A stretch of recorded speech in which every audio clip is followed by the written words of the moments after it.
Արդյունքները հայտնելու համար խնդրեմ պարոն Բաբայան համեցեք։ Շնորհակալություն, մեծարգո պարոն նախագահ, հարգելի գործընկերներ, ՀՀ գլխավոր դատախազը միջնորդել էր ազգային ժողովի պատգամավոր Տարոն Մարգարյանի նկատմամբ քրեական հետապնդում հարուցելուն համաձայնություն տալու մասին։ Ազգային ժողովի 107 պատգամավորներից քվեարկությանը մասնակցել են 67-ը, քվեատուփում առկա էր 67 քվեաթերթիկ, անվավեր քվեաթերթիկներ չեն եղել, ձայները բաշխվել են հետևյալ կերպ՝ կողմ 67 դեմ 0։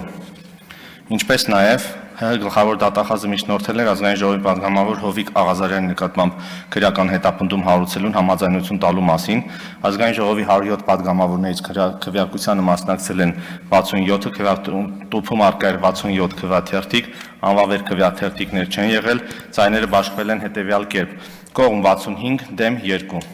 Շնորհակալություն։ Շնորհակալություն։ Հարգելի պատգամավորներ, այժմ տեղի կունենան քվեարկություններ, ես խնդրում եմ պատգամավորներին զբաղեցնել իրենց տեղերը, որտեղ սկսում ենք քվեարկությունը։ Ինչ է։ Սպասում եմ, որ գան։